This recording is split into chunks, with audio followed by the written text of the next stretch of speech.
이제 두 번째 세션을 시작하겠습니다. 본 세션의 주제는 경제 안보입니다. 본 세션의 사회는 현오석 전 경제부총리님께서 맡아주시겠습니다. 발제는 이왕희 아주대 교수님께서 맡아주시고, 이어서 토론은 지만수 금융연구센터 수석연구위원님께서, 그리고 박민희 한겨레 기자님께서 맡아주시겠습니다. 네, 현오석 부총리님 진행 부탁드립니다. 친절한 소개 감사드립니다. 안녕하십니까. 저는 경제부총리 현오석입니다. 지금은 프라자 프로젝트 자문위원장을 맡고 있습니다. 먼저 이렇게 중요한 세미나에 사회를 맡게 돼서 대단히 영광스럽습니다. 아울러서 이런 귀한 자리를 마련해 주신 김영호 한반도 평화 네트워크 대표위원님과 또 프라자 프로젝트 김은규 이사장님께 깊은 감사의 말씀을 드립니다. 오늘 우리가 첫 번째 세션에서 지오폴리틱스에 대해서 안보 문제를 논의했다면, 이번 세션에서는 지오이코노믹스의 측면에서 경제 안보에 대해서 토론하는 시간을 갖도록 하겠습니다. 잘 아시다시피 글로벌 경제 지형이 요동치고 있습니다. 주요국 모든 나라가 변화의 방향을 예측하고 또 대응 전략을 탐색하고 정책 공간을 확보하기 위해서 분주합니다. 우리 사회도 급격한 대내외 환경 변화 속에서 다양한 도전 과제에 직면해 있고, 또 과제의 난도도 점점 높아지고 있습니다. 주지하시다시피 대내적으로 추격형 모방 경제 시대의 종언에 따른 저성장 추세, 그리고 저출산 고령화에 의한 인구 사회 문제, 또 구조개혁의 지체에 따른 비효율의 누적, 그리고 정치적 불확실성 등 수많은 문제가 우리를 위협하고 있습니다. 대외적으로는 불확실성과 불안정성이 지각 변동 수준으로 진행 중에 있고, 경제, 기술, 안보가 상호 연동하는 경제 안보 시대를 헤쳐나가야 합니다. 이에 따라서 태생적으로 글로벌 분업 질서에 편입돼서 상대적으로 안정된 고도 성장을 구가해온 우리로서는 미증유의 도전에 직면한 셈이라 하겠습니다. 지금 우리가 어떻게 대응하고 또 주도력을 확보하느냐가 우리의 미래를 결정할 것입니다. 이러한 측면에서 이번 세션에서 경제 안보와 관련해서 여러 분야를 다루게 되겠지만, 적어도 저는 다음 세 가지 질문에 대한 해답을 참석자 여러분께 드릴 수 있다고 생각합니다. 첫째로, 국제 경제 질서의 불안정성은 향후 어떠한 양상으로 더 지속될 것인가?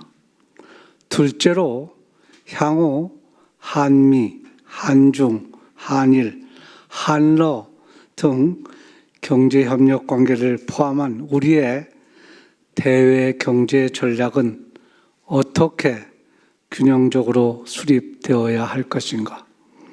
셋째는 이러한 대외 전략을 효율적으로 추진할 제도와 집행 수단은 어떠한 것이 있을까? 이러한 정책적 질문에 대해서 답을 주시고 또 귀한 지혜를 나누어 주실 발제자와 토론자를 소개해 드릴까 합니다. 큰 박수로 맞이해 주시면 감사하겠습니다. 먼저 발표자로 아주대학교의 이왕휘 교수님을 소개해 드립니다. 이왕휘 교수님께서는 현재 프라자 프로젝트의 글로벌 경제연구센터장도 맡고 계십니다. 또 지정 토론을 맡아주실 분은 먼저 한겨레 신문 박민희 기자이십니다. 다음으로 한국금융연구원 지만수 선임연구위원님을 소개드립니다. 발표자와 토론자 여러분은 효율적인 토론을 위해서 진행에 적극 협조해 주시면 감사하겠습니다. 제가 여러분께 드릴 시간은 발표자가 15분, 그리고 토론자 각 7분, 그리고 토론에 대한 발표자의 의견을 5분, 그리고 나서 프로의 의견과 질문을 받은 다음 발표자와 토론자들의 고견을 듣는 순으로 진행할까 합니다. 그럼 먼저 발표자의 발표를 듣도록 하겠습니다. 네, 안녕하십니까. 저는 이번 발표를 맡은 글로벌 경제센터 센터장을 맡고 있는 이왕입니다. 제가 지금 준비한 내용은 사실은 제 개인적으로 생각한 내용도 있지만 대부분은 저희 경제센터에 소속되어 있는 자문위원님들의 의견을 종합해서 발표한다는 걸 말씀드리고 싶습니다. 아까 부총리님께서 이 세 가지 큰 이슈에 대해서 말씀을 해주셨는데요. 첫 번째가 이제 국제 경제 질서의 변화 방향, 두 번째가 주요국과 그 경제 협력 관계를 어떻게 할 건지, 마지막으로 이제 제도 및 수단에 대해서 이제 말씀을 해주셨는데, 이 두 번째 내용은 사실 이제 원래 준비를 다 했었습니다. 그런데 이제 요 며칠 사이에 또 여러 가지 변화가 있어가지고 제가 요 부분은 빼고 좀 최근 그 미국의 정책 변화 내용을 좀 첨부했습니다. 그래서 아까 부총리께서 말씀하신 첫 번째와 세 번째 문제를 중심으로 말씀을 드리도록 하겠습니다. 크게 보면은 이제 이 경제 안보를 잘 이해를 못 하시는 것 같아요, 대부분이. 그래서 경제 안보는 우리가 알고 있는 기존의 통상과는 좀 다르다. 그래서 지금 현재 통상교섭본부장이나 산업부 장관이 미국에 와서 회담을 하는데 사실은 절반의 협상밖에 되지 않거든요. 왜냐하면 이제 나중에 말씀을 드리겠지만 트럼프 대통령이 지금 우리 정부에 요구하는 내용들은 통상교섭본부장이나 산업부 장관이 단독으로 결정할 수 없는 의제들이 많이 있습니다. 그러니까 이런 부분들을 우리가 잘 이해를 해야지만 기존의 통상과 지금 현재 경제 안보가 무슨 차이가 있는지 그걸 잘 이해를 한 다음에 그다음에 이제 트럼프 대통령의 최근 어떤 분들은 이제 일관성이 있다라고 얘기하시는 분도 있고 또 비판하는 쪽에서는 또 오락가락한다는 얘기도 있는데 제가 매일 아침에 일어날 때마다 이제 계속 뉴스를 체크해야 되는 굉장히 이제 이 요동치는 상황이 있기 때문에 요걸 좀 정리를 하고요. 마지막으로 이제 우리가 경제안보 문제를 해결해야 되는 가장 근본적인 질문을 제가 몇 가지로 정리를 해봤습니다. 그리고 나서 이제 그걸 풀기 위한 제도적 방안에 대해서 말씀드리도록 하겠습니다. 잘 아시다시피 이제 우리나라에서 경제안보가 이렇게 많은 관심을 받게 되는 계기는 뭐 사드, 그 다음에 이제 일본과의 그 징용이나 그 위안부 문제와 관련된 여러 가지 사건들로 인해서 이제 그 일어난 일련의 여러 가지 그 외교적 갈등이었습니다. 그러니까 핵심은 뭐냐면 외교적인 문제를 푸는데 경제적인 수단을 사용한다는 거죠. 그래서 이 외교 문제와 경제 문제가 이제 같이 엮이기 시작을 했고요.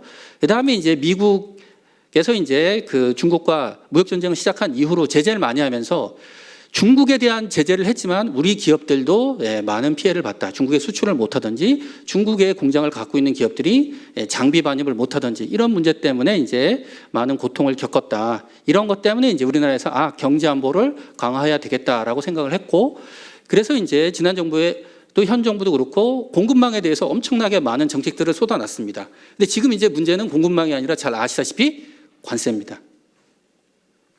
이 관세 문제가 왜 지금 발생을 했느냐? 그건 이제 트럼프의 거래 외교라고 할 수가 있는데요. 그러니까 트럼프 대통령이 기존과 다른 이 정책을 내세우는 거는 우리가 일반적으로 알고 있는 통상 이슈와 안보 이슈를 연계하는 겁니다. 그래서 전혀 관련 없는데 그 두 가지를 같이 묶어서 한 자리에서 이야기를 하자라고 얘기하는 거죠. 가장 대표적인 사례가 저는 트럼프 대통령과 젤렌스키 대통령 사이의 정상회담이라고 생각을 하고 있습니다. 그러니까 상상할 수 없었던 요구를 하는 거죠. 그러니까 우크라이나에 대해서 이제 경제 및 군사 원조를 많이 줬는데 기존 행정부에서는 대가를 요구하지 않았는데 트럼프 대통령은 갑자기 대가를 요구하면서 히토류 개발권의 50%를 달라. 이런 식으로 이제 연계를 시키기 시작을 하는 겁니다. 그러니까 이제 우크라이나로서는 당황할 수밖에 없는 거고, 그다음에 이제 우리나라나 일본, 그다음에 나토 동맹국에 대해서도 이제 통상 협상을 하러 갔는데 거기에 방위비 분담금이나 뭐 이런 얘기를 꺼내기 시작을 하는 겁니다. 그렇게 되기 때문에 이거는 통상 문제가 아니라 이제 경제 안보 문제다. 그래서 이 문제는 우리가 기존에 알고 있었던 관점과는 좀 다른 접근법을 요구한다. 이렇게 말씀드릴 수가 있겠습니다. 그래서 잘 아시다시피 이제 4월 2일에 트럼프 대통령이 행정명령을 내려서 이제 상호관세를 많이 부과를 했습니다. 근데 제목을 보시면 아시겠지만 제목에 모든 게 다 나와 있거든요. 목적이 뭐다. 그죠? 그다음에 수단이 뭐다. 그래서 이제 이 목적과 수단이 이제 명확하게 드러났고, 그래서 이제 보시다시피 이제 보편관세도 있고, 그다음에 상호관세도 있고, 그래서 이제 여러 나라 총 57개국에 이제 상호관세를 부과를 했습니다. 근데 우리나라는 미국과 FTA를 맺었는데도 불구하고 25%의 상호관세를 부과를 했다. 그러니까 이런 것들 때문에 상당히 우리도 이제 충격을 많이 받았는데, 이 행정명령에 우리나라에 대해서 언급이 4번 나와 있는데 3가지 이슈입니다. 첫 번째는 이제 우리나라 경제 구조의 문제. 그러니까 너무 수출 지향적이다. 그래서 이제 내수를 키워라. 그래서 수출을 줄여라. 이게 첫 번째 지적이고, 두 번째는 이제 자동차. 그러니까 최근에 이제 자동차 수출이 굉장히 잘 되고 있는데 이 자동차 비관세 장벽 문제를 꺼냈고요. 그로 인해서 이제 지난 5년 사이에 무역 흑자가 3배 증가했다. 제가 보니까 거의 자동차에서 많이 증가를 했습니다. 네. 그러니까 이런 문제를 제기했고, 그래서 아마도 이제 한미 간에 협상이 되면 이 문제를 어떻게 해소할 것인가. 근데 이게 다 큰 이슈입니다. 특히 이제 이 첫 번째 같은 경우는 경제 구조, 산업 구조를 바꾸라는 얘기 아닙니까? 이거를 뭐 단기간에 할 수 없는 이슈인데 이런 이슈를 꺼냈다라는 것 자체가 지금 문제가 굉장히 심각하다라는 것들을 증명하는 것이라고 할 수 있습니다. 그런데 자세히 보시면 이제 면제 조항이 또 있습니다. 근데 이제 우리가 주목해야 될 거는 사실은 이제 2월 달에는 철강 알루미늄 관세, 그 다음에 3월 달에는 자동차 관세를 이미 매겼기 때문에 그 부분에 대해서는 추가적으로 적용하지 않는다라는 것이고요. 그 다음에 이제 맨 마지막에 보시면은 이제 에너지는 미국이 필요하다고 생각을 하고 있기 때문에 이건 관세를 또 매기지 않더라고요. 그래서 행정명령에 뒤에 보면 한 30페이지 이상의 이제 면제 품목이 들어가 있습니다. 그러니까 실질적으로 모든 수입품에 대해서 다 상호관세를 부과하는 것처럼 보이지만 사실은 굉장히 많이 또 면제가 되고 있다. 그래서 우리가 이 어떤 피해를 받을지 이거를 예상하기가 쉽지가 않다. 그 면제 품목이 다 분석을 해봐야 되기 때문에 그렇습니다. 그리고 이제 구리, 의약품, 반도체, 목재 여기에 대해서는 이제 추가적으로 하겠다. 근데 이제 반도체는 지금 며칠 새에 오락가락했잖아요. 이걸 면제한다는 얘기도 있고, 기다려라. 이거는 그 철강 알루미늄이나 자동차처럼 상품에 대해서 특별히 다시 이제 관세율을 정해서 매기겠다. 이 얘기가 지금 서로 혼재되어 있기 때문에 지금 판단하기는 좀 어려울 것 같습니다. 근데 트럼프 대통령이 이제 4월 10일 날 이제 말을 바꿨잖아요. 그래서 90일 유예하겠다고 했는데 이게 왜 그런 일이 발생을 했느냐, 뭐 여러 가지 설명이 있는데 제가 봤을 때는 이제 3가지가 중요한데, 첫 번째는 이제 주가입니다. 근데 트럼프 대통령은 뭐 주가는 오를 수도 있고 떨어질 수도 있기 때문에 난 신경 안 쓴다. 근데 이 폭이 굉장히 큽니다. 하락폭이. 그다음에 이제 두 번째는 이제 금리, 미국 국채 금리가 올라갔기 때문에 미국이 국채를 발행할 때 이제 더 많은 이자를 지급을 해야 된다. 지금 미국이 재정 적자 때문에 이제 큰 난관에 봉착해 있는데 이 문제가 이제 굉장히 크다. 그래서 트럼프 대통령이 실제 언론 인터뷰에서 한 말입니다. 국채 시장 상당히 걱정하는 거 나도 알고 있다. 이런 얘기를 한 걸로 봐서는 이제 주가보다는 이제 국채 금리가 더 중요한 것처럼 보이는데, 보시다시피 이제 이게 제가 파이낸셜 타임즈에서 이제 나온 건데, 이 주가 변동, 최근에 이제 행정부 취임 이후에 이제 주가가 어떻게 변동하고 있는지 이거를 이제 비교한 그래프입니다. 보시다시피 이제 트럼프 행정부는 출범하자마자 지금 주가가 계속 떨어지는 그러한 성향을 보여주고 있기 때문에 이거는 뭐 굉장히 큰 문제죠. 여기에 대해서 이제 주요 국가들이 어떻게 반응을 하냐. 저는 이제 두 가지로 나눴습니다. 최근에 뭐 4가지, 5가지로 이제 분류하는 분들도 있는데 어쨌든 일단 수용하고 협상을 통해서 인하하자라는 국가가 있고 그 전에 우리는 보복을 하겠다라고 선언한 국가들이 있습니다. 근데 실제로 이제 제대로 보복하고 있는 나라는 중국밖에 없습니다. 나머지는 이제 미국의 태도를 봐가면서 이제 보복의 수위를 정하겠다고 얘기를 했는데 중국은 이미 관세도 올리고 수출 통제도 하고 여러 가지 이제 제재를 지금 하고 있다. 근데 우리나라를 비롯한 대부의 우방 국가들은 지금 협상을 선언한 상태입니다. 그래서 이제 우리 입장에서 봤을 때 이걸 어떻게 봐야 되느냐. 제가 생각할 때는 이제 우리는 FTA 체결국인데 높다라는 거죠. 그리고 우리가 주로 경쟁해야 되는 특히 이제 미국에서 가장 중요한 그 수출품이 자동차입니다. 그러니까 자동차랑 자동차 부품이 거의 50% 이상이더라고요. 근데 거기에 이제 경쟁 업체들은 전부 EU 아니면은 일본이죠. 중국은 자동차 수출을 미국에 거의 못하기 때문에 그렇습니다. 그래서 이제 이 부분에서 우리가 높기 때문에 우리한테 좀 불리하다라고 지금 생각을 하고 있습니다.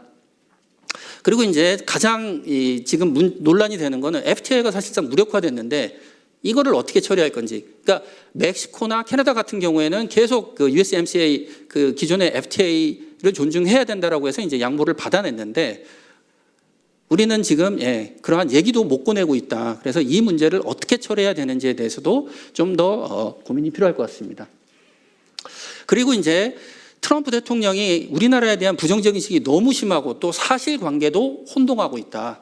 이 부분을 또 어떻게 정정을 해야 되는지 이 문제에 대해서도 지금 고민이 많습니다. 실제 협상을 하는 입장에서는 자꾸 잘못된 정보를 가지고 이야기를 할 때 그걸 뭐 그 면전에서 틀렸다라고 얘기하면 또 기분 나쁘다고 또 다른 이슈를 끌고 들어오고 그러니까 이런 아주 복잡한 문제들이 지금 걸려 있다라고 얘기를 할 수가 있습니다. 그래서 이제 유예 조치 이 내용을 보면은 기본적으로 이제 90일까지는 이제 다 지켜보겠다라는 얘기인데 여기서 빠진 유일한 나라가 이제 중국입니다. 그러니까 중국만 때리겠다. 그래서 중국을 고립시키고 중국을 포위하겠다라는 의도를 아주 명확하게 드러냈는데 이거를 이제 트럼프 행정부에서 어떻게 설명하냐면 일단 외교적인 성과를 자랑을 합니다. 다른 국가들이 일단 우리한테 머리 숙이고 들어와서 협상을 하겠다고 했다. 그러니까 우리가 의도와 목표는 달성을 했다. 중국만 지금 반발을 심하게 하기 때문에 중국만 때리겠다. 이게 이제 하나의 요인이고 그 다음에 또 다른 국내 정치적 요인은 이제 1,200개가 넘는 시위가 지난 주말에 지지난 주말이죠. 이제 중국 내에서 벌어졌고 그 다음에 공화당의 일부 자유무역을 지지하는 상원 의원들이 이제 민주당 발의안에 찬성을 했다. 그래서 이제 이게 어떤 식으로 국내 정치에서 이제 그 보호주의가 수용될지 모르기 때문에 트럼프 대통령이 일단은 조금 물러선 것 같습니다. 그런데 이제 가장 큰 문제는 중국입니다. 중국이 전혀 물러설 기세가 아닙니다. 이게 보시다시피 미국이 한 대 때리면 중국도 맞대응하고 이렇게 이제 우리가 하는 걸 게임으로서 이제 티포텟이라고 하는데 이 티포텟이 지금 계속 진행되는 상황이다.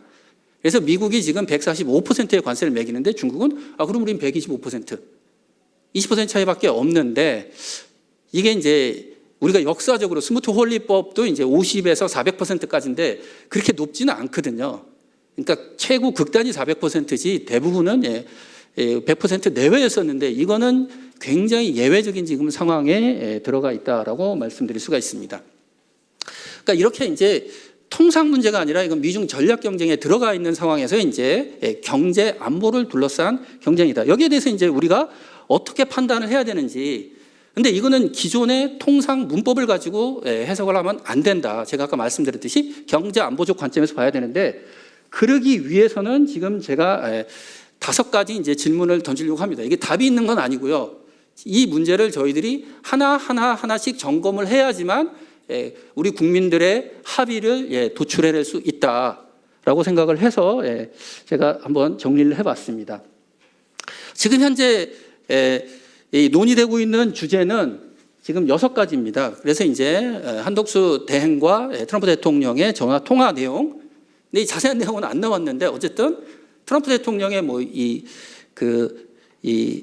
SNS 계정에 이제 이런 이슈를 논의했다라고 하고 있고, 그 다음에 이제 직접 논의되지 않았지만 우리 언론에서 많이 나오고 있는 주제 중에 하나가 이제 1세션에서 논의가 됐던 핵 문제입니다. 예, 그래서 이제 우리가 경제적으로 양보하는 것에 대해서 이렇게 군사 안보적으로 어떤 이득을 취해야 되지 않느냐. 그러니까 이게 거래적 관점에서 이제 그런 얘기를 많이 하고 있습니다. 그런데 이제 이런 것들을 우리가 종합적으로 보려면은 이제 가장 기본적으로 다른 국가들이 이제 어떻게 대응하는지 우리가 보면은 협상하는 국가들도 있고 보복을 하는 국가들도 있는데 우리는 이제 너무 일방적으로 이제 협상, 그래서 너무 저자세로 처음부터 나가는 게 아니냐. 그러니까 대표적으로 이제 멕시코 같은 경우에는 저자세가 아닌 고자세로 나가면서도 트럼프 대통령을 설득하는데 어느 정도 성공을 하고 있다. 그래서 이제 여러 언론에서 보면 멕시코가 조금 우리한테 귀감이 되는 사례가 아닌가 뭐 이런 얘기를 하고 있는데 그런데 사실은 이제 다른 국가들이 어떤 수단을 가지고 보복하느냐를 보면은 이제 뭐 관세, 무역제재, 금융 규제 뭐 이런 걸 과연 우리가 사용할 수 있느냐라는 문제가 하나 있고요. 그다음에 이제 미국이 재보복을 당연히 하겠죠. 그랬을 경우 이제 중국 같은 경우 티포텟으로 해서 계속 에스컬레이션을 하더라도 지금 맞대응을 하고 있는데 과연 우리가 중국처럼 그렇게 여러 번의 대응을 할 수 있느냐? 저는 없다고 생각을 합니다. 그래서 어쨌든 협상으로 가는 방향은 맞다. 그런데 이제 협상을 어떻게 진행해야 되느냐에서 이제 문제가 생기는 거죠. 그러니까 경제와 안보가 충돌하는 문제가 생기는 거예요. 그래서 경제적 이익을 우선할 거냐 아니면 안보적인 이익을 우선할 거냐. 그러니까 쉽게 얘기하면 관세를 내리는 데 집중할 거냐 아니면 우리나라 안보를 강화하는 데 집중할 거냐. 여기에 대해서 선택을 해야 됩니다. 트럼프 대통령이 이 두 개를 엮어서 지금 던졌는데 거래적인 관점에서는 하나를 주면 하나를 받을 수 있는데 과연 우리는 뭘 얻어야 되는지 여기에 대한 우선순위를 명확하게 설정을 해야지만 협상에서 저는 트럼프 대통령을 설득할 수가 있는데 그냥 쉽게 말씀을 드리면 방위비 분담금을 최소한으로 올리거나 동결하자. 대신에 관세 올리는 건 뭐 어쩔 수가 없다. 그다음에 뭐 알래스카 LNG 그거 수익성이 없다라고 많은 기업에서 평가를 하고 있는데 이제 이거를 어떻게 할 것인가 이런 문제들을 지금 논의를 해야 된다는 거죠. 그다음에 이제 지금 아주 묘한 상황인데 지금 대행 체제 아닙니까? 그리고 이제 50일 뒤에 대통령 선거가 있어 새 정부가 출범하는데 어디까지 지금 정부가 협상을 해야 되나? 그러니까 이것도 굉장히 이제 중요한 정치적 문제. 왜냐하면 차기 정권에서 이게 부담을 가질 수가 있거든요. 지금 정부가 너무 많은 양보를 했는데 차기 정부에서 이거를 다 들어주긴 어렵다. 그래서 재협상을 해야 된다. 그러면 이제 한미 관계 차기 정부 등장하자마자 한미 관계에 엄청난 큰 부담을 줄 겁니다. 그러니까 이런 문제도 우리가 지금 빨리 논의를 해야 되고요. 그다음에 이제 정부와 기업 간의 협력, 민관 협력을 어떻게 할 건지 이것도 빨리 얘기를 해야 됩니다. 예를 들어서 수익성이 없는 그러한 프로젝트에 기업을 투자하라고 지금 정부가 푸시할 수가 있는데 기업 입장에서는 굉장히 곤란하죠. 지금 상황도 안 좋은데 기업한테 이런 부담을 준다라는 거. 그래서 이러한 것들 우리가 정부가 보조금을 통하든지 뭐 다른 규제 완화를 통하든지 뭐 여러 가지 혜택을 줘야 되는데 과연 기업들 입장에서 그게 수용 가능한가 이런 문제들이 또 우리가 얘기를 해야 될 것 같고요. 그다음에 이제 트럼프 대통령이 이제 원스톱 쇼핑 해가지고 일괄 타결 패키지들을 선호하는데 패키지는 이제 경제와 안보가 거래되는 거잖아요. 과연 근데 그게 우리한테 유리한 건지 불리한 건지 이것도 지금 봐야 되고 만약에 경제안보 문제를 같이 논의하려면 산업부 장관이나 통상교섭본부장이 아니라 외교부 장관, 국방부 장관이 같이 가야 됩니다. 그래서 저는 2+2나 3+3 협상이 돼야지 패키지가 되지 그렇지 않으면은 부분적인 그죠? 개별적인 사안 협상하다가 시간만 지나갈 수가 있다라는 것이고요. 그 다음에 지금 현재 우리 정부에 과연 이러한 것들을 다룰 수 있는 부서가 있느냐? 제가 봤을 때는 없다. 그래서 이제 저는 이런 경제안보 문제를 다루기 위한 제도 개혁을 해야 된다. 그래서 이제 경제안보 전략본부를 만들고 그래서 이제 이 또 회의체도 하나 만들어야 됩니다. 그래서 예전에 이제 수출전략회의, 박정희 대통령 때 있었던 수출전략회의처럼 이 스테이크홀더들을 다 모아서 이 경제안보 문제에 관련된 국민적 합의를 도출해내고 거기에 따라서 정책을 집행을 해야지 민관 협력이라는 게 잘 진행될 수가 있지. 그렇지 않으면은 서로 책임을 떠넘기는 또는 서로 비난하는 이러한 상황이 도출될 수 있다라고 생각을 하고 있습니다. 여기에 대해서는 제가 이따가 나중에 토론 시간에 자세히 말씀드리도록 하겠습니다. 제 발표는 여기서 마치겠습니다. 감사합니다. 이하이 교수님 고맙습니다.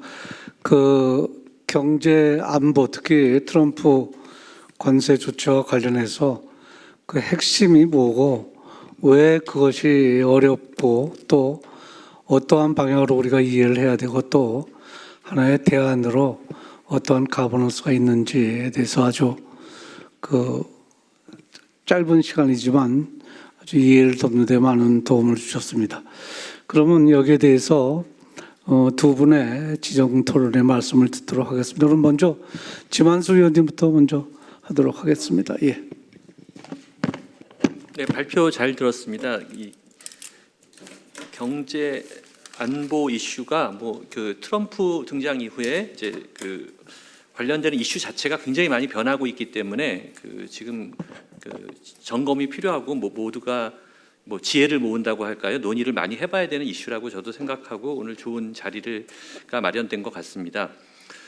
지금 트럼프 이후의 변화를 그 이미 이제 자세하게 그 상호관세 관련된 이슈들을 정리해 주셨는데 좀 약간 넓게 좀 추상적으로 보면은 트럼프 이전하고 이후가 이제 뭐 그럼 바이든 시제는 어땠다는 거냐라고 할 때 기본적인 구조는 그런 것 같습니다.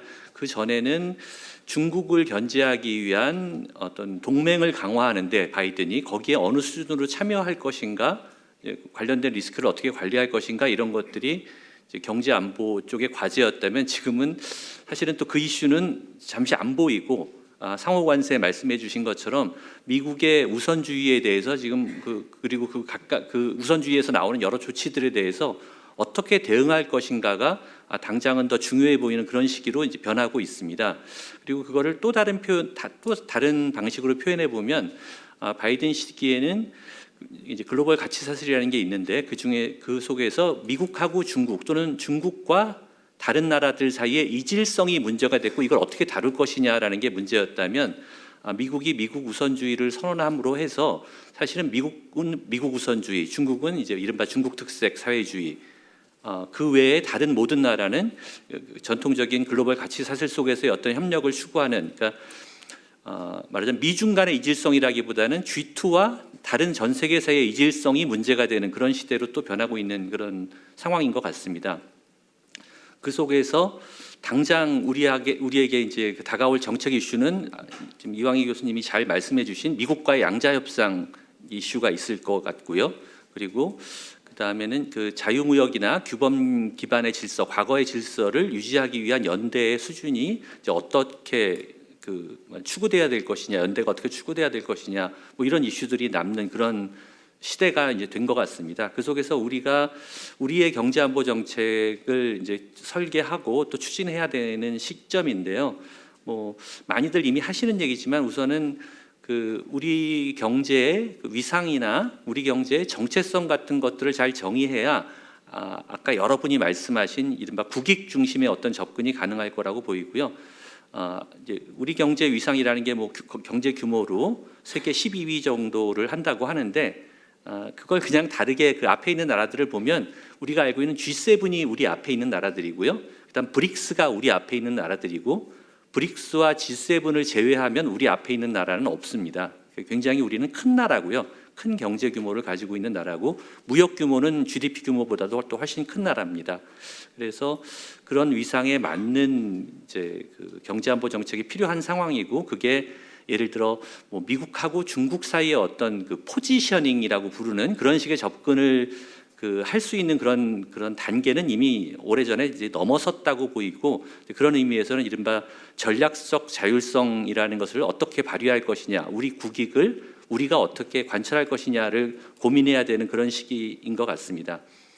그랬을 때 뭐 다들 당연한 것처럼 우리 국익을 추구하는 게 우리의 당연한 그 방향이다라고 말씀하시지만 의외로 우리 국익이 뭐냐를 정의하는 얘기를 별로 들어볼 수가 없었습니다. 근데 제가 우리 국익을 정의할 자신은 없고요. 그런 건 아니고 경제 분야에서만 아주 추상적으로 우리의 국익을 정의해 보면 우리는 굉장히 선진화된 고도화된 제조업 수출국입니다. 여기서 우리 경제적 이익의 많은 부분이 이제 이 정체성에서부터 나오게 됩니다. 그래서 뭐 제조업 수출국이기 때문에 자유무역 질서 속에서 가장 많은 이익을 얻을 수 있고 그런 의미에서는 미국 우선주의가 야기하는 보호주의에 대해서 굉장히 우려할 수밖에 없는 그런 상황이고요. 또한 선진 제조업 수출국이기 때문에 중국의 국가주도적 체제가 만들어낸 아주 급박한 산업 추격이나 과잉 설비 같은 그런 불공정한 어떤 경쟁으로부터의 위협을 가장 많이 받고 있는 또 나라이기도 합니다. 그런 의미에서는 이 국가주도적 경제 체제가 야기하는 불공정성을 극복하는 데도 아주 각별한 관심을 가질 수밖에 없는 그런 정체성을 가지고 있습니다. 그리고 이걸 그냥 이러한 우리의 정체성에 맞는 어떤 경제안보 전략을 추구하는 게 이제 국익을 이제 옹호하는 것의 구체적인 내용이 될 거라고 생각을 하고, 그게 어떤 의미에서는 전략화돼야 되는 시기인 것 같습니다. 아까도 1세 세션에서도 우리의 대외 전략이 좀 없었던 것 같다 이런 표현도 있으셨는데, 대체로 뭐 제가 기억하는 거는 우리 북방 정책이라는 게 있었고요, 노태우 정부 시기에. 그리고 그 DJ 정부 때 동아시아를 재발견하는, 동아시아의 정체성을 만들어내는 과정이 있었고, 그게 여전히 유효합니다. 그리고 그 당시에 이제 중국의 어떤 세계 무역 질서 속으로의 진입이라는 그런 조건하고 맞는 적절한 그런 접근이었던 것 같고요. 또 그 중국 다음에 세계를 그 어떤 생산 기지를 고민하는 시기에 신남방 전략이라는 지난 정부의 대외 전략이 있었습니다. 그리고 그것도 시기적으로 적절했던 것 같고, 지난 정부에서 추진했던 인도 태평양 전략도 결국 미국이 추구하는 어떤 그 인도 태평양 전략에 우리가 호응하는 그런 그런 과정이었기 때문에 시기적으로 필요한 전략이었다고 생각할 수 있을 것 같습니다. 이렇게 그러면 이런 것처럼 과거의 전략처럼 이제 우리의 전략이 제시가 돼야 되는데, 아까 말씀드린 자유무역과 공정무역을 수호해야 된다는 선진 제조업 수출국으로서의 어떤 그 전략적인 그 스탠스 또는 자율성이 필요할 거라고 생각하고요. 또 한편으로는 그 좀 국가 규모의 위상에 맞는, 그러니까 우리가 뭐 만약에 어떤 국가 규모에 맞는 어떤 목표들을 분명히 제시하는 그런 전략이 할 것 같습니다. 목표를 제시하자는 얘기는 뭐냐면은 결국 이 국제적인 어떤 통상 또는 경제 안보적인 그런 협상의 장에서 우리가 얻고자 하는 것을 분명히 남들한테 제시하지 않아두면, 미리 제시해 두지 않으면 그냥 굉장히 많은 경우에 주기만 하는 그런, 아니면 어떻게 하면 덜 줄까만 고민하는 그런 협상이 되는 경우가 많았던 것 같아요. 뭐 예를 들자면 지난 정부 시기에 굉장히 많은 분들이 우리가 이제 G7에 들어가야 되는 거 아니냐 이런 그 얘기들을 많이들 하셨는데, 그 한미 동맹이 뭐 이제 그 안보 동맹에서 경제 동맹으로까지 격상되는 지난 정부 및 이번 정부, 그러니까 둘 다 지난 정부네요. 그 시기의 과정에서 미국으로부터 관련된 어떤 긍정적인 얘기를 듣지 못했는데, 그건 우리가 요구한 적도 없기 때문이었던 것 같고요. 또 한일 간의 관계가 개선되거나 한미일 그런 협력이 강화되는 과정에서 예를 들어서 CPTPP 가입 같은 것들에 대해서 일본의 뭐 적극적인 언질이 없었는데, 그것도 사실은 우리가 요구한 바가 없기 때문에 받아낼 수가 없었던 거고, 지나고 나서 보면 우리는 뭔가를 들어준 것 같은데 뭘 얻었는지는 모르는 상황이 이제 계속해서 만들어졌던 것 같습니다. 그래서 그런 그 전략 속에는 우리가 지향할 목표에 대한 합의를 바탕으로 목표를 좀 잘 제시하는 것도 필요한 것 같다고 생각합니다. 그리고 이제 앞으로 그 통상과 산업 전략에 관한 어떤 구체적인 접근도 필요할 텐데, 그런 우리 위상에 맞는 그런 접근에서 우선 하나 필요한 거는, 이제 정부가 바뀌니까 아마 정책의 방향도 상당히 변할 텐데, 그런 정책의 전환을 할 때 좀 위험을 가진 전환을 해야 되는 것 같아요. 위험 있는 또는 일관성 있는 전환을, 그러니까 전환한다는 건 바꾸는 거라기보다는 한 나라기 때문에, 그러니까 과거의 어떤 정책에 대해서 스스로 비판적이라든가 반성적이라든가 이러면 그 국제 협상에서는 그래서는 안 되는 것 같고요. 이제 말하자면 하나의 일관성의 발현으로서 우리의 전략 변화가 있다라는 것들을 설득하는 그런 구조를 만들어내는 게 당장은 우리한테 굉장히 중요한 과제일 것 같습니다. 예를 들어 러시아를 만날 때나 중국을 만날 때 그거 없이 얘기하면 마치 지난 정부가 뭘 잘못했는데 우린 다른 걸 그린다라는 아주 어색한 그림을 그려야 되는 것 같습니다. 마지막으로 산업 정책만 말씀드리면 됩니다. 산업 정책 관련해서는 지금 이 경제 안보 시대에 펼쳐진 거는 세계 주요국들이 다 산업 정책을 하고 있다는 건데, 오히려 한국은 산업 정책에 오랜 전통을 갖고 있었기 때문에 더 그랬는지 모르겠지만 새로 열린 공간을 지난 수년간 별로 활용을 못했던 것 같습니다. 그래서 그 뭔가 우리 이제 그냥 단지 우리 경제 발전을 목표로 하는 산업 정책이 아니라 새로운 경제 안보적 현실이나 기술적 변화의 현실에 맞는 산업 정책의 방향을 제시하는 게 특히 경제적 불확실성이 지금 극도로 높아지는 시기에는 기업들한테 어떤 가이던스를 준다는 면에서 굉장히 중요할 거라고도 생각합니다. 네, 이상입니다. 예, 고맙습니다.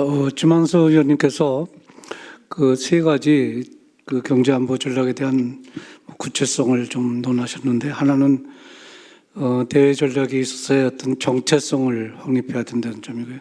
두 번째는 일관성이 유지돼야 되겠다. 그리고 세 번째는 보다 적극적인 산업 정책의 필요성도 있지 않나, 그런 주장을 하셨습니다. 다음으로 그러면 박민희 기자님을 모시도록 하겠습니다. 네, 박민입니다. 감사합니다. 저는 사실 이 경제 쪽에는 사실 문외한이고요. 좀 그나마 외교안보 쪽에서 취재를 해봤는데 약간의 김은규 교수님이 여기서 많이 배우라고 여기다 배정을 하셔가지고 어색하게 배우는 마음으로 앉아 있습니다. 그런데 이제 마침 방금 이왕희 교수님도 말씀해 주신 것처럼 이제 더 이상 이 경제나 경제 안보라는 게 외교 안보랑 떨어질 수가 없는 어떤 그런 점이 되었고, 특히 우리가 이미 아까 이왕희 교수님 말씀해 주신 것처럼 우리가 이제 어떤 경제 안보라는 거에 대해서 어떤 한번 당해본 적이 있는데, 사드 보복이랄지 일본의 화이트 리스트 보복 이런 걸 한번 당해보긴 해서 경제 안보가 뭐나 하는 걸 느끼긴 했습니다. 근데 이제 이번에 트럼프 정부 들어와서 우리한테 온 이 안보 경제 안보 문제는 훨씬 더 우리한테 어려운 상황이 된 것 같은데, 일단 트럼프 대통령이 관세 폭탄을 얘기한 다음에 이제 원스톱 쇼핑으로 다 외교 안보를 넣어서 같이 협상하겠다고 얘기를 했는데, 지금 전 세계 사실은 이런 구도로 갈 때 한국이 가장 어려운 상황에 처하게 되는 것 같습니다. 이전에 이제 중국, 일본하고 했을 때는 한국이 안보를 의존하고 있는 상황이 아니어서 그나마 약간 레버리지가 있었는데, 한국이 안보를 미국에 완전히 의존하고 있는 상황이라 보니까 약점이 가장 커진 상태에서 할 수밖에 없고, 이미 이제 한국 사회에서는 특히 이제 보수 진영에서는 우리가 버려지면 안 되니까 제2의 에치스 라인 같은 데서 밖으로 빠져나가면 안 되니까 미국의 요구를 무조건 받아들여야 된다, 이런 목소리까지 이미 나오고 있는 상황입니다. 근데 사실 이번에 이제 이방희 쌤이 많이 설명해 주신 것처럼 이번 트럼프의 관세 전쟁, 트럼프 2기의 관세 전쟁을 굉장히 긴밀하게 볼 필요가 있는 것 같은데, 이제 한국의 입장에서도 보지만 이게 아까 말씀하신 것처럼 미중 구도라는 측면에서 보면은 트럼프가 상당히 많은 약점을 보인 것 같습니다. 이미 약간 물러서야 될 수 있는 이유가 여러 가지가 있었지만, 특히 미국 금융시장, 특히 국채가 이걸 버티지 못하면서 달러 패권에서 이상 신호가 온다는 것을 많이 읽었고, 중국이 들고 있는 지금 그 많은 미국 국채를 어떻게 할 것이냐, 이미 이런 식으로 굉장히 큰 문제로 되고 있습니다. 중국에서 나오고 있는 걸 보면은 이거를 굉장히 장기전으로 대응하고 있죠. 미국이 중국에 대해서, 트럼프가 굉장히 중국에 대해서 오판을 했고, 약간 70년대 닉슨식 사고방식 이런 거에 사로잡혀 있거나, 아니면은 적어도 2016년, 17년, 18년에 상대했던 그런 식으로 굉장히 잘못 생각하고 있는 것 같습니다. 중국이 그 이후에 얼마나 강하게 이제 준비를 했고, 지금 마오쩌둥 지구전론도 들고 나오고, 미국이 어떤 실수를 하는가, 이거를 굉장히 중국은 이것을 지금 이 관세 전쟁에 국한해서 보는 게 아니라 이거야말로 정말 경제 안보죠. 세계 패권의 경쟁에서 보고 하나씩 대응을 해가고 있는데, 미국은 너무나 많은 지금 이 정책의 혼선을 일으키고 있고, 특히 이제 중국 정책의 최종 목표가 뭔지에 대해서도 동맹국한테 설득하지 못하고 있습니다. 군사나 안보 쪽에서는 대만 문제 이런 거에 대해서 최대한 중국을 압박해야 된다, 이런 식으로 얘기를 하면서도 트럼프는 내가 존경하는 시진핑과 협상할 수 있다, 이런 식으로 하면서 중국 정책에 대한 불확실성까지 드러내고 있는 이런 상황인데, 한국에서는 이제 아까 다시 돌아가서 보면, 한국 입장에서 보면 한국의 보수 진영에서는 아직도 우리가 한미 동맹에서 방기되면 안 되니까 여기다 올인을 해서 미국이 원하는 트럼프의 모든 것을 다 들어주자, 이런 식으로 나가면 나중에 이런 트럼프 정부의 대중국 정책, 특히 이제 세계 전략의 혼선 안에서 나중에 굉장히 큰 문제를 한국이 다 뒤집어 쓸 우려가 있는 거죠. 그래서 지금 가장 문제가 되는 거는, 지금 협상판에서는 일단 그 관세를 깎아주는 대신 아까 뭐 알래스카 뭐 가스관, LNG 수입을 늘리고 이런 뭐 조선업에서 협력하자 이런 경제적인 게 있지만 방위비 문제를 같이 걸었는데 이 문제가 이 방위비를 올린다는 것 뒤에는 다시 아까 말한 그 1세션에서 우리가 봤던 그 미국의 한미동맹 조정, 동맹 조정 같이 맞물리는 문제이기 때문에 이거를 한꺼번에 지금 우리가 다 받아서 하는 것은 굉장히 위험한 거라고 생각합니다. 방위비를 받으면은 그 뒤에 한미동맹의 역할 조정은 어떻게 할 것인가. 미국이 지금 관세 문제를 대중국 정책으로 걸고 있는데 그러면 주한미군의 아까 역할을 조정해서 대만 문제나 남중국해에서 한국이 또 어떤 역할을 할 것인가 이런 것과 사실 다 맞물려 있는 문제인데 이것을 지금 나가서 야 우리가 관세 이거 무서우니까 안보 문제도 그냥 트럼프가 요구한 대로 다 들어주자 이런 식의 주장이야말로 굉장히 무책임하고 나중에 이 전체 한국의 전략에서 나중에 엄청나게 큰 부담을 안게 될 그런 상황이라고 생각합니다. 그래서 이게 아까 이제 전봉근 선생님 말씀해 주신 것이랑 이런 것과 다 연결되는데 그동안 한국은 계속 어느 한 강대국을 선택해서 따라가는 외교함에 익숙해져 있고 어느 한 강대국 안에 들어가면 문제가 안온한 그런 질서가 있었는데 그 질서가 이미 없어졌다는 게 이번 관세 전쟁에서도 드러나고 많은 동맹국들이 뭐 독일이며 유럽연합이며 이런 데서도 우리도 자강해야 되고 연대해가지고 미국 말고 다른 카드를 만들어야겠다 이런 거를 얘기하고 있는 상황인데 한국 내에서는 웬만하면은 뭐 관세도 이렇고 트럼프가 요구하는 거 다 들어주자 이거야말로 우리가 가장 경계해야 되는 거 아닌가 그렇게 생각을 합니다. 그래서 그 트럼프 대통령이 이제 그 우크라이나 문제를 해결하면서 백악관에서 그 정상회담을 하면서 많은 동맹국에게 던진 가장 큰 메시지는 카드가 무엇이냐, 너 카드 무엇을 내놓을 수 있냐 이런 얘기를 했는데 사실 우리도 이제 그 카드를 하나하나씩 더 만들어내야 되는 상황이고 이제 여러 가지 아까 협상 전략이 뭐 중국처럼 우리가 보복을 할 수 있는 이런 상황은 아닙니다. 중국은 뭐 그런 입장에 있고 이걸 지금 패권 경쟁의 틀 안에서 보고 있고 준비를 해온 게 있고 뭐 히토류나 여러 카드가 있기 때문에 이렇게 하는 거지만 우리가 그런 카드를 쓸 수는 없지만 대신에 이제 중국이나 유럽연합이나 이런 데들이 하는 걸 보면서 우리가 할 수 있는 전략 같은 걸 찾아야 되는데 그런 게 아니라 이제 트럼프가 하는 거에 모든 한 바구니에 담는 협상에 다 우리도 따라가서 관세를 깎기 위해서 안보 문제 다 들어주자 이런 거야말로 사실은 가장 경계해야 될 주장이 아닌가 싶습니다. 저는 좀 이제 그 토론자로서 교수님께 또 여쭤보고 싶은 게 있는데요. 이제 우리 카드라는 측면에서 보면은 아까 그 지만수 박사님도 말씀해주신 것처럼 제일 이제 우리한테 그나마 가지고 있는 카드는 제조업 강국, 첨단 제조업 강국이고 세계에서 상당히 5위권의 제조업 강국이다. 그리고 사실 미국도 그것 때문에 뭐 조선 협력이나 이런 걸 얘기하고는 있습니다. 그런데 이제 중국하고의 관계에서 보면은 중국하고 사실 최근에 뭐 중국 가서 취재하면서도 보면은 중국하고 한국이 뭐 경제 협력이나 무슨 협력의 접점을 마련하려고 할 때 한국이 이미 경쟁력이 너무 떨어져 가지고 우리가 거기다 낼 수 있는 카드가 없다는 게 사실 정말 문제인데 이제 박사님도 이제 산업 정책 해야 된다 말씀을 해주셨지만 우리 정부가 왜 지난 몇 번에 그 한 10년 동안에 중국 정부가 중국 2025 같은 걸 할 때 왜 우리는 그런 게 되지 않았는지 지금 만약에 해야 된다면 차기 정부가 어떤 식의 목표를 가지고 산업 정책을 할 수 있고 특히 이제 중국과 제조업에서 초격차라는 말은 이미 너무 올드한 표현이고 시대착오적인 표현이 될 정도로 중국이 너무 앞서 나가고 있는데 그럼에도 불구하고 우리가 구체적으로 어떤 산업 정책을 해야지 그나마 우리가 가진 자원으로 가장 잘 할 수 있고 미국, 중국에 대해서 카드를 만들 수 있는지 그걸 좀 여쭙고 싶습니다.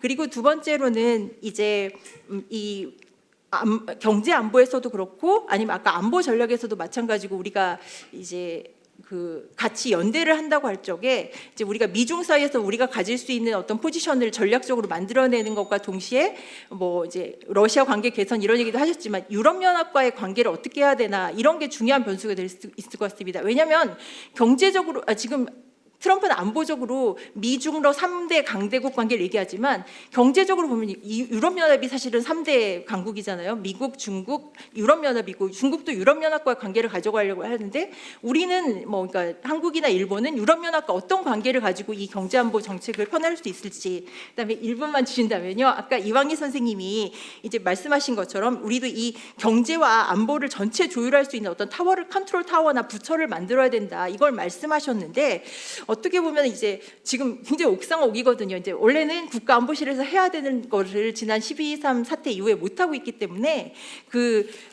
지금 상당히 비어 있는데 그 컨트롤 타워를 만드는 것은 굉장히 중요한데 그 자체에서 뭐 아까 이제 안보실에서도 만들 수 있고 외교부에도 무슨 외교 전략 정보 이런 게 있거든요.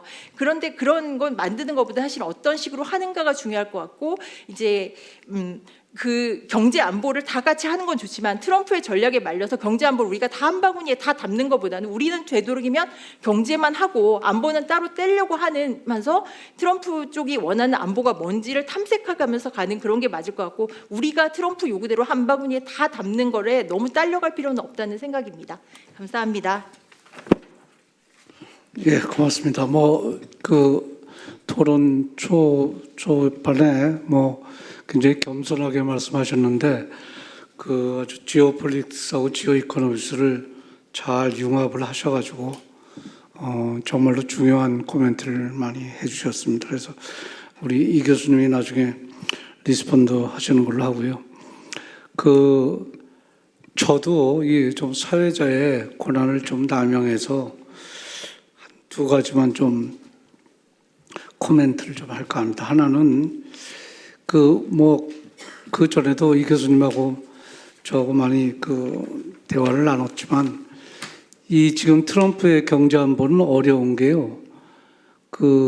이 경제학보다는 폴리틱스에 굉장히 넘어가 있습니다. 그러니까 일종의 리얼 폴리틱스인데 그래서 정말 어떻게 보면 예측하기 어려운 것 같아요. 지금 트럼프 관세가 예측하기 어려운 게 관세가 어떻게 뛸까도 예측하기 어렵지만 시장이 어떻게 뛰는가도 예측을 다 못했잖아요. 그렇듯이 앞으로 이렇게 트럼프 하에서 우리의 대응을 마련을 할 때 전 정말로 아까 이 교수님이 제안하신 대로 좀 전방위적인 그런 어떤 가버넌스가 필요하지 않을까. 이게 한미 간의 쌍무적인 것도 아니고 그러므로 전방위적이고 또 대상도 아주 어크로스 보더거든요.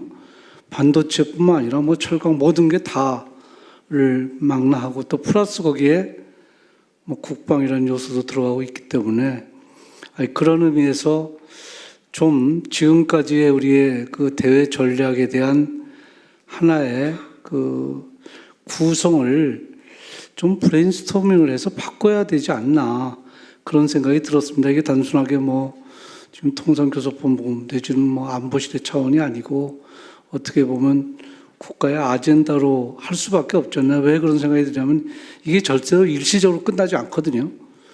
이 국제경제 질서가 이미 변했기 때문에 이게 굉장히 오래 갑니다. 오래 가는 걸 전제로 해야지 우리가 과거 트럼프 일기 때처럼 곧 끝나겠지가 아닌 것으로 되었기 때문에 그래서 그런 측면의 하나라서 그런 가버넌스에 대한 변화. 근데 그 중에 저는 국회의 역할도 상당히 거기에 포함을 시켜야 되지 않을까. 행정부뿐만 아니라 그게 제 하나의 첫 번째 질문이고 두 번째 질문은 이건 조금 어떻게 보면 무책임하다고 생각할 수도 있는데 저는 노 액션이 액션의 반대말 같지가 않아요. 그러니까 노 액션이 하나의 전략이 아닐까. 지금 많은 나라가 취할 액션도 없지만 그렇다고 해서 액션을 취하지 않는 것이 그야말로 아무 손을 놓고 있는 게 아니거든요.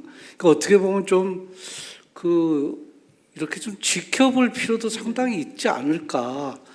너무 이게 트럼프 관세 소위 폭탄 이후에 좀 그냥 속된 표현하면 너무 호들갑 떨듯이 좀 차분하게 이걸 어떻게 할 것을 그것도 하나의 소위 노 액션도 하나의 큰 액션이 아닌가 그런 생각이 들어서 노 액션이 액션의 오포짓이 아니라 하나의 중요한 전략일 수도 있다.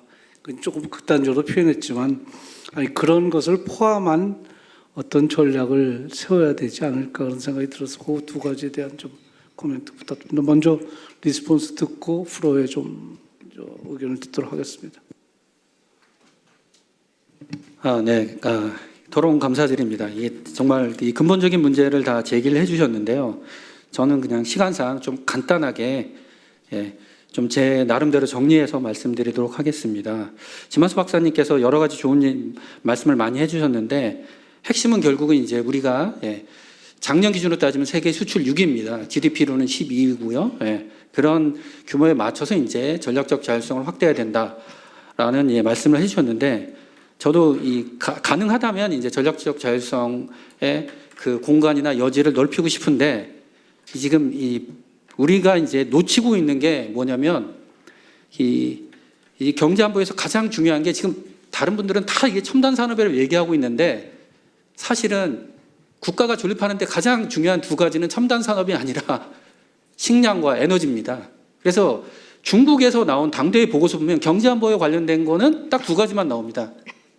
식량하고 에너지. 근데 중국도 다 80% 수준밖에 자립도를 가지지 못했거든요. 근데 러시아나 미국은 끝까지 버티는 이유가 뭐냐? 식량과 에너지 다 100% 자립을 할 수 있기 때문에 지금 버티는 거거든요.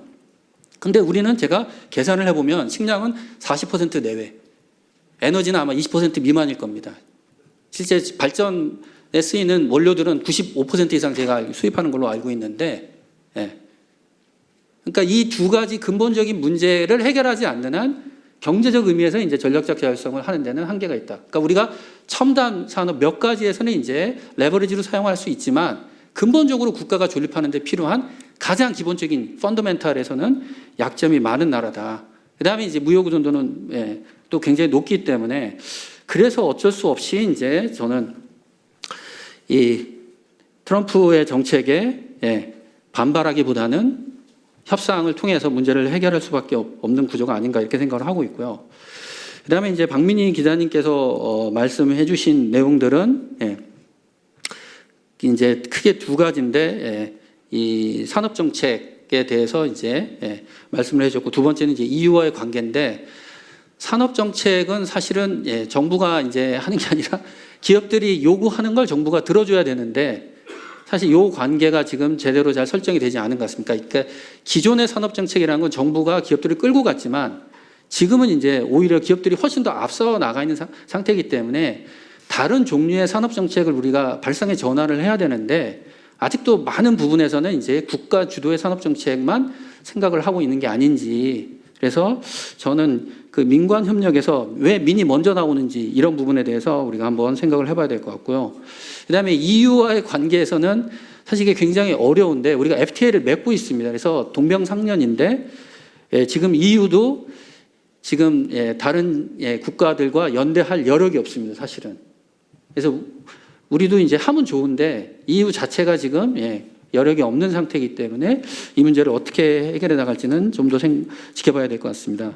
마지막으로 이제 부총리님께서 이제 말씀해 주신 게 이 제도 개혁, 부총리께서 저는 이 엄청난 경험을 많이 하셨기 때문에 정답을 다 알고 계시면서 이제 질문했다고 생각을 하는데 경제 안보와 관련해서 미국에서 나온 보고서에 가장 많이 나온 게 이제 Whole of Government Approach라고 해서 정부적 접근, 전 부처가 다 참여하는 접근 방식을 선택을 해야 된다. 그러니까 부처 간의 협력이 없이는 이 문제를 풀어갈 수 없다라는 얘기가 제일 많이 나오고 있고요. 최근에 이제 군사저널에 나온 그 재밌는 아이디어인데, 그러니까 뭐냐면 이제 우리가 그 군사적으로는 이제 육해공 해병대까지 합해서 이제 합동참모본부라는 걸 통해서 이제 협력을 하잖아요. 그래서 경제적 합동참모본부를 만들어야 된다라는 이야기가 이제 드디어 미국에서 나왔습니다. 이걸 누가 얘기했냐면 상무부 차관이 얘기한 겁니다. 그래서 상무부 차관이 자기가 이제 재임하는 기간 동안에 중국에 대해서 많은 수출 통제 정책을 입안을 했는데 결국은 그건 누구와 협조를 해야 되냐면 결국 국방부거든요. 그래서 실제 산업보안국에 근무하는 사람들을 보면은 대부분 냉전 시대에 그 수출 통제를 담당했던 사람들이 지금 하고 있습니다. 그래서 이런 부분들을 저희들이 좀 봐야 될 것 같고, 그다음에 이제 협상 전략에 대해서 이제 그 부총리께서 이제 조금 지연시키는 게 어떠냐, 박민희 기자님께서도 이제 조금 천천히 대응하는 게 어떠냐. 그러니까 사실 가능하면 이게 제일 좋은데, 왜냐하면 트럼프 그 행정부에 대한 국내 정치적 문제도 있고 경제 문제도 있기 때문에 아마 어려울 것 같다. 그래서 우리한테 좀 유리한 정세가 조성이 되면 그때 이제 협상에 나서 그게 가장 좋은데, 반대 이야기도 있습니다. 그러니까 중국이 자꾸 반발하고 나오기 때문에 뭔가 이제 성공 사례를 만들어야 되는데, 그러면 가장 성공 사례를 만들기 좋은 국가가 한국과 일본이라는 거죠.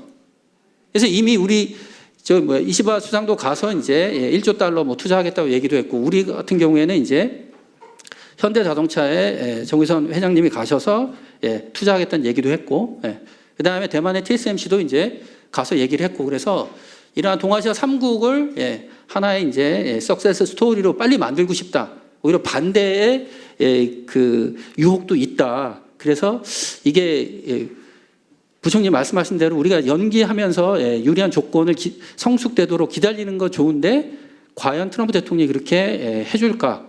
저는 그 부분이 조금 의심이 들어서 조금 우리가 한 번 더 생각을 해봐야 되지 않나, 이렇게 생각을 하고 있습니다. 예, 고맙습니다. 조금 저희가 늦게 시작해서 그걸 반드시 좀 컴펜세이트 해야 되겠습니다. 그래서 한 5분 정도 더 하는 걸로 하고, 프로의 질문을 받는데요. 제발 원 센턴스 질문을 해주십시오. 그러니까 코멘트도 앞에 파트는 다 아시니까 그냥 그 요즘만 원 센텐스로 해주세요. 예. 저도 지금 기차 시간이 있어서.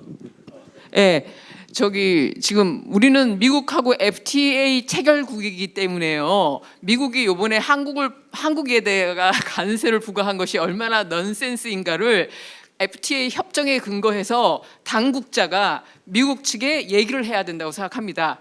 그게 첫 번째고요. 두 번째는 경제 안보가 저 개념 자체가 중국을 미국의 아주 핵심 산업의 어떤 공급망에서 중국을 배제하기 위해서 요즘 많이 활용이 되고 있거든요.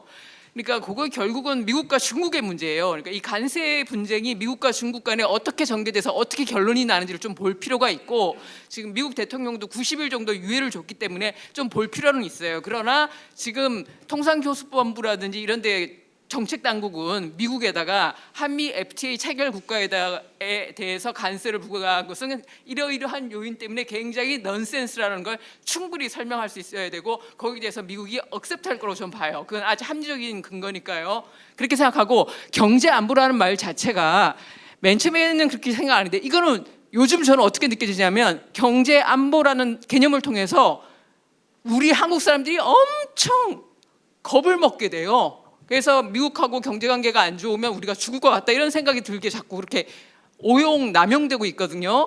그러니까 이런 일반적으로 기업이나 이런 데는 우리나라 사람들은 경제는 알겠습니다. 경제, 알겠습니다. 안보는 포인트 안보, 알겠습니다. 이렇게 생각하는 것이 맞고요. 예, 됐습니다. 그런 차원에서 경제 안보 관련해서 별도 조직을 만든다는 것은 더더욱이 우리한테 안 좋다, 이거 예. 말씀드리고 싶습니다. 예, 고맙습니다. 자, 다른 분 또. 네.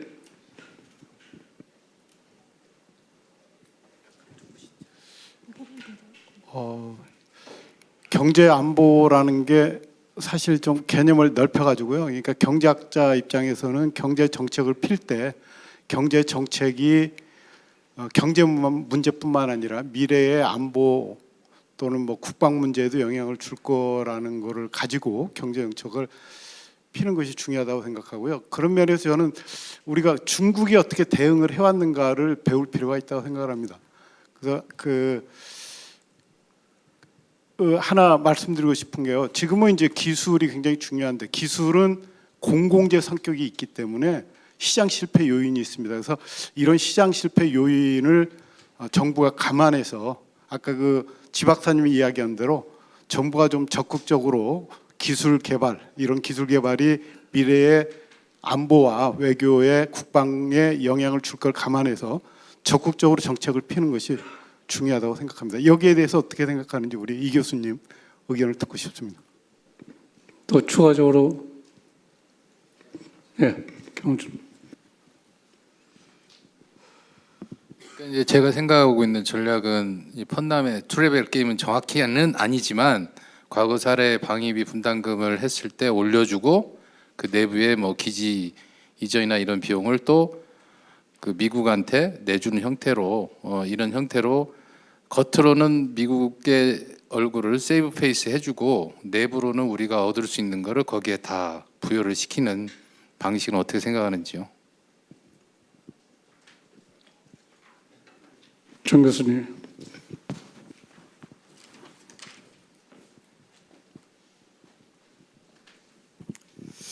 예, 지금과 같은 난관, 어려운 상황을 당해서 모든 국가들은 최소한의 자기의 백업 장치가 있는 것 같아요.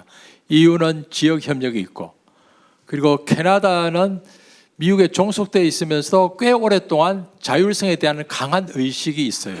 그리고 멕시코는 사우스의 일환으로서 나름대로 또 하나의 저항 정신이 있고, 그럼 한국은 도대체 무엇을 가지고 있는지, 그리고 그 무엇이 우리의 백업 장치가 되어야 되는지라는 것에 대해서 좀 질문을 드리고요. 그에 대한 저희 개인적인 생각은 가장 중요한 것은 우선 한일 간의 같은 유사한 입장에 있는 한일 간의 전략적 협력이고, 그 다음에 한중일 협력이 된다면은 미국이 야, 너 카드 뭐 있어라고 했을 때 우리가 최소한 뒤에 뭔가 있어야 되는데 혹시 그런 거 왜 불가능한지라는 질문 하나와, 그리고 한국은 왜 아까 우리 산업 정책이 뭐 없었다 이런 말을 하는데 왜 이러한 그러한 좀 약간 미래지향적인 대응책, 우리의 체질 개선, 경제적, 외교적 체질 개선은 방치하다가 또 사건이 생기면은 지금 당장 그게 대응하지 않으면 우리 망해요. 그러다가 그거 살짝 지나면은 또 그냥 다 방치하고 이런 악순환을 어떻게 끊을 것인지에 대해서 이완희 교수님과 현호석 부총님께도 좀 질문드리고 싶습니다.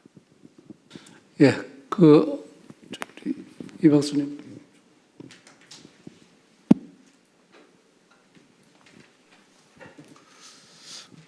저는 그 트럼프 2기 정부의 그 의도가 뭔지를 정확히 파악하는 게 필요하다고 봅니다. 왜냐하면 미국은 이제 외교 정책을 하는 부분들이 나름대로 이제 일관성이 있고, 그러면 바이든 정부 때 가장 중요한 포인트는 이제 대중 압박에서 어떤 미국의 어떤 패권 리더십 유지 이런 부분들이었는데, 지금 나오는 것들은 좀 모순되는 부분들이 많거든요. 그러니까 중국을 압박하면서 또 동맹국을 압박하고, 또 한편으로는 또 이렇게 니쇼링 정책에서 미국의 일자리, 또 자체 공급망 정책 이런 부분들이 같이 섞여서 이제 들어오는 건데, 과연 물론 이제 미국이 의도하는 것들이 다 추구하는 것일 수도 있지만 결국은 그 프라이어티가 뭐냐에 따라 갖고 우리가 대응할 수 있는 전략이 나올 거라고 생각합니다. 그래서 물론 이제 그런 부분들을 정확한 의도를 지금 이제 파악하기는 힘들겠지만 현재까지 나와 있는 것들을 보면 미국의 전략적인 의도가 뭔지 한 그 부분에 대해서 좀 의견을 묻고 싶고요. 두 번째는 이제 그런 부분이라고 하면 협상이라고 하는 건 좀 아까 부총님께서도 말씀을 드렸지만 그 상대방의 의도를 정확하게 알고 그랬을 때 우리의 또 전략 카드를 쓸 수 있는 공간이 되기 때문에 지금 우리나라 같은 경우는 또 정권이 바뀌는 상황이기 때문에 오히려 미국의 그 익스큐즈를 구할 수 있는 그런 공간도 있기 때문에 최대한 그 시간을 끌면서 상황을 전개하는 것이 맞지 않나라고 하는 게 이제 제 코멘트입니다. 뭐 여러분들 질문하시고 또 시간 관계상 여기서 프로 코멘트를 마무리하고요. 그 5가지 지금 코멘트 질문이 주셨는데요. 이거 알라카르테로 그냥 하고 싶은 거 해서 한 번씩 제가 마이크를 드리겠습니다. 그래서 최대한 하여튼 대답하실 수 있는 거 해주시면 감사드리고 저도 몇 가지 좀 도움을 드리도록 하겠습니다. 그럼 먼저 지만수 위원님부터 시작하시죠. 네, 그 자리를 떠나셨습니다만 이제 그 한미 FTA 위반이 아니냐 뭐 이 이슈는 기술적인 이슈가 있습니다. 그러니까 뭐 FTA에서 또 유보 조항들이 있어서 미국이 이걸 국가 안보 문제라고 선언하는 한에는 다시 또 협상을 해야 되기 때문에 그게 그 자체로 강하게 그러니까 주장은 할 수 있지만 그렇다고 뭐 쉽게 받아들여질 수 있는 얘기는 아닌 뭐 어려움이 있다. 하나 말씀드리고요. 그냥 논의 나온 과정에서 하나만 말씀드리면 아까 사실은 이제 그 토론 때 발제자님께 말씀을 드렸어야 되는데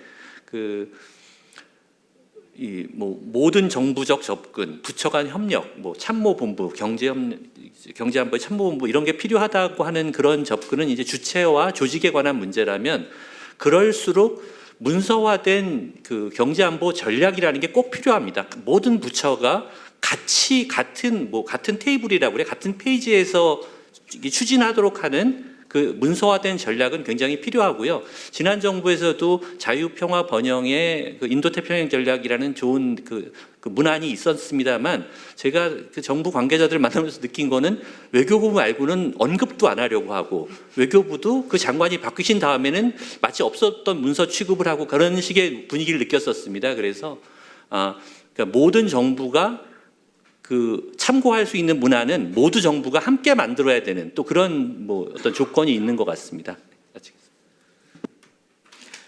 네, 저는 그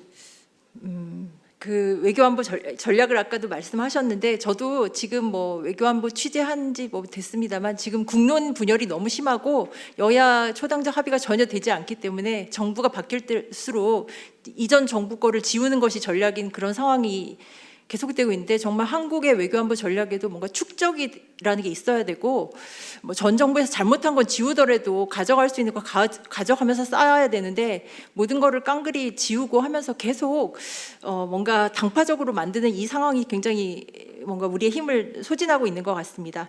그리고 이제 아까 프로에서 이병철 박사님이 얘기해 주신 것처럼 지금 트럼프 2기의 전략 자체가 사실 중국 전략 자체가 굉장히 모순적이라고 생각하거든요. 그렇기 때문에 관세 전략이고 패권 전략이고 동맹 전략 자체가 신뢰를 얻지 못하고 이런 상황에서 조금 더 지켜볼 필요가 있는 것 같습니다. 트럼프 정부 내에서도 중국 압박파가 있고 협상하겠다고 하고 있는 트럼프 대통령이 있고 마가 세력이 있어서 국외에는 뭐 전혀 개입을 하지 말아야 된다. 이런 사람들의 목소리가 지금 혼재돼 있어서 우리가 그 중에 하나만 믿고 끌려가면서 전략을 정할 수는 없는 상황이라고 생각합니다. 그리고 아까 부총리님도 말씀해 주시고 계속 말씀해 주셨는데 지금 오히려 우리가 서둘러서 하는 게 좋지 않다. 뭐 지금 중국이 제일 메인 타겟이기 때문에 중국이 어떻게 하고 EU가 어떻게 하는 거 보면서 하는 게 맞다는 그 이론 합리적인 것도 굉장히 동의하는 동시에 이왕희 교수님이 아까 이제 발제하면서 말씀해 주셨는데 지금 정부가 그러니까 대행 정부가 서둘러야 해야 되냐 새 정부에게 맡겨야 되는데 당연히 지금 저는 새 정부에게 맡기는 게 좋다고 하고 대행 정부가 이것을 서둘러서 할 경우에 다음 정부가 이것을 어떻게 하느냐 문제도 있지만 굉장히 뭔가 국내 정치적인 이슈와 섞이면서 이상하게 가고 있고 나중에 책임질 수 없는 그런 협상이 될 우려가 있는데 지금 서둘러서 하면 절대 안 되고 대행 정부가 하여튼 차기 정부가 할 수 없는 약속을 해서는 안 된다. 전략적인 모든 거를 고려해서 차기 정부가 할 수 있도록 최대한 공간을 만들어둬야 된다. 그거에 대해서 우리가 좀 강하게 원칙을 만들어야 되지 않을까 그렇게 생각합니다. 감사합니다. 네, 이 경제안보에 대해서 아까 이제 좀 굉장히 부정적인 말씀을 해주셨는데 경제안보는 새로운 개념이 아닙니다. 이거는 언제부터 나온 개념이냐면 중국으로 따지면 뭐 부국강병 얘기부터 나왔던 거고요. 일반적으로 많은 학자들은 19세기 말 일본의 부군강병 메이지 이후에 그러한 정책들을 많이 이제 경제안보의 역사적인 기원으로 보고 있습니다. 근데 이제 제가 요즘 연구하고 있는 거는 그 1920년대에서 40년대 일본의 대동아 공영권, 그 다음에 미국이 2차 대전 때 실시했던 전시 경제 정책 이런 것들이 다 지금 새로 살아나서 지금 정책으로 수단으로 쓰고 있거든요. 근데 여러분들이 이제 잘 보셔야 될 게 러시아가 우크라이나 침공하고 그다음에 지금 미국이 파나마 운영권을 지금 뺏으려고 하고 그다음에 지금 뭐 벤스 부통령까지 저 그린랜드 가가지고 병합하겠다. 그리고 거기 그거 반대하는 사령관 하루아침에 교체하고 이게 19세기 말에 있었던 제국주의의 식민지 경쟁하고 굉장히 비슷하거든요. 그래서 패러다임이 바뀌었는데 지금 계속 세계화 시대의 통상 이런 그 고정관념 제가 봤을 때는 이 유산들에서 지금 빨리 벗어나야지만 이런 것들이 보인다. 그래서 지금은 평시 경제가 아니라 전시 경제 상황이다. 지금 사용하는 수단들이 그렇거든요. 미국이나 지금 중국이 꺼내든 수단들이 전쟁 때 사용하는 수단입니다. 그래서 그러한 부분들을 우리가 조금 더 잘 봐야 될 것 같다라는 생각이 들고요. 그다음에 아까 지만수 박사님이 말씀하신 이제 경제안보 전략 문서가 필요하다. 저도 100% 공감을 하고 제가 작업을 했었습니다. 그래서 이 좀 안보실에 전달해달라고 부탁을 했는데 다른 부처 용역을 통해서 전달이 안 됐거든요.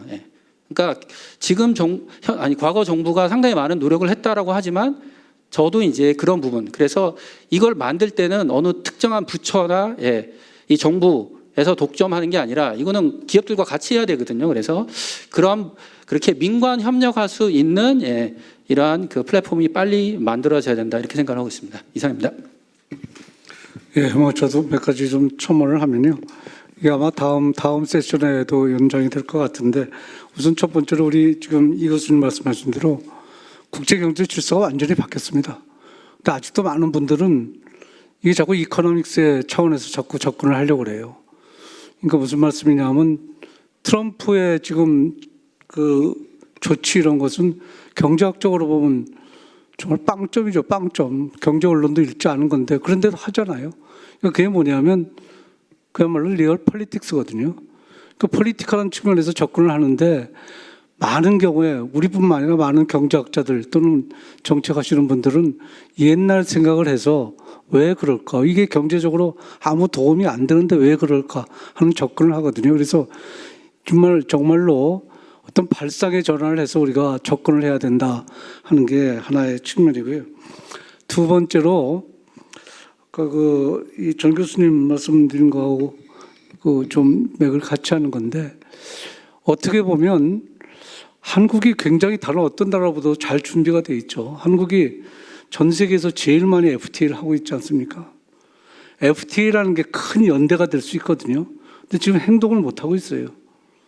지금 트럼프에 대해서 접근할 수 있는 방법이 크게 대응하다 보면 두 가지가 있는데 하나는 likely minded country가 모여서 그야말로 트럼프에 대항하는 겁니다. 그게 지금 EU가 접근하는 게 그렇잖아요. 우리도 잘 모르겠어요. 그게 가능한지 모르는 CPTPP 같은 게 있거든요.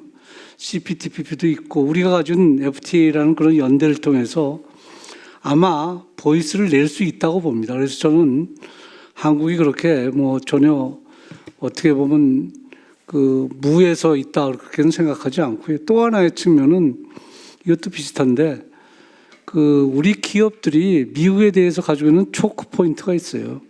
미국이 가지고 있는 약점을 가지고 있거든요. 그게 뭐냐면 미국에 제공하는 어떤 상품들이 있습니다. 반도체도 있고 중국 같으면 어떤 히토리 같은 거 아니에요. 우리도 마찬가지로 반도체라든 어떤 부품 중에 또는 조선의 서비스 같은 경우는 미국의 산업에 영향을 주는 거거든요. 이런 것들이 앞으로 경제 안보할 때 하나의 박인칩으로 할 수가 있거든요. 그런데 다만 지금은 잘 모르겠어요. 이게 하도 소위 말해서 그런 데 대해서 조금 보복에 해당되는 그런 모습을 하면 트럼프가 아주 엄청난 또 다른 폭탄을 하고 있기 때문에 어떻게 보면 조심스럽지만 앞으로 그런 게 발판이 되면 하나의 어떤 준비를 할 수 있는 그런 모양이 된다 이렇게 생각하고요.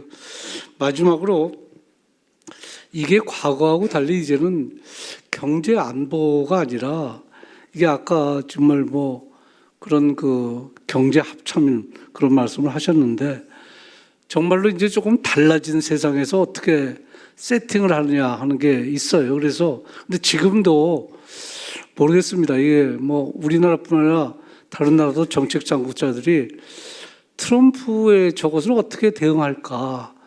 그러니까 비유하자면 트럼프가 정말 무슨 표범에 해당되는 건지 아니면 투정 부리는 갓난애인지 잘 모르겠다는 거예요. 그러니까 이게 진짜 표범이면 돌아가서 도망가야 되고 이게 투정 부리는 갓난애 같으면 좀 기다리든지 아니면 무슨 칩스를 줘야 되는 거고 그래서 조금은 이 트럼프가 지금 이렇게 관세 유예 이런 것을 하는 걸 보면서 전 좀 그런 생각이 들어요. 트럼프가 가장 약점이 시장인 것 같아요. 시장.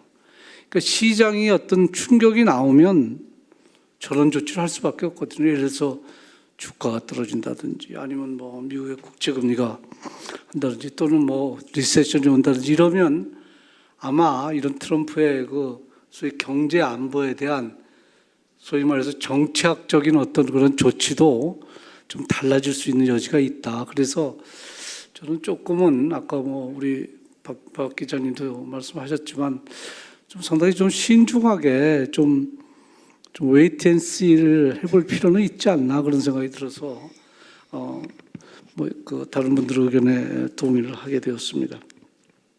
뭐 제가 따로 그 매듭 말씀은 드리지 않고 다만 뭐 그 케인즈가 한 말이 있습니다. 우리가 피할 수 있는 위기도 없지만 또 극복할 수 없는 위기도 없다. 그러니까 우리가 잘 그 매니지를 해 나간다면 뭐 과거에 우리 늘 얘기하지만 여러 번 위기도 맞고 또 여러 번 또 불안한 그런 상황도 직면했지만 잘 넘겨왔으니까 뭐 우리도 그러기 위해서 프라자 프로젝트도 있는 거 아니겠어요? 그래서 뭐 그런 기여가 있다면 아마 잘 극복할 수 있지 않을까 그런 생각이 듭니다. 하여튼 오늘 뭐 여러 가지로 플로어에서도 좋은 의견 주시고 특히 발표자님 또 토론자님 정말로 많이 공부가 됐습니다. 대단히 감사합니다. 고맙습니다.